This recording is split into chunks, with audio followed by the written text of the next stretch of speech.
सुनो जी भैया।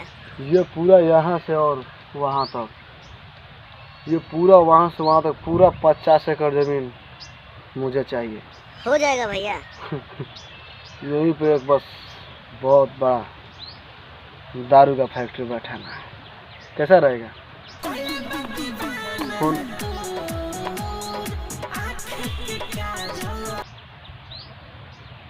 Hello.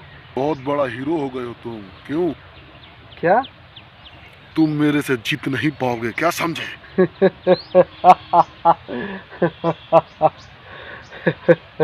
Google से सर्च करेंगे तुम्हारे बारे में। हाँ, जानते हो तुम्हारे ही जैसा कोई और आया था।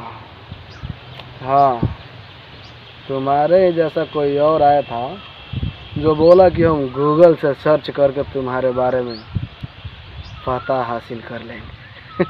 लेकिन जानते हो क्या बोला गूगल? गूगल ने बोला बेटा,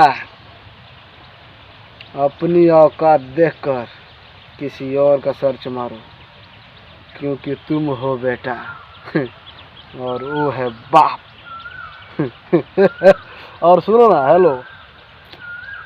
हाँ, तुमको पता नहीं है, हम भी अच्छा, महाराष्ट्र से। महाराष्ट्र से हो? ठीक है, महाराष्ट्र से हो तो एक तुम्हारे लिए भी है, सुन लो।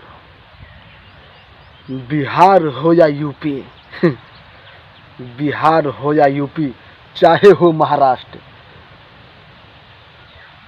हर जगह बजता है मेरा नाम का डंका, क्योंकि ये रावण का नहीं, तारकेश्वर तेजा का है लंका। क्या समझा? देख लेंगे तुमको। हाँ, ठीक ठीक ठीक, ओके।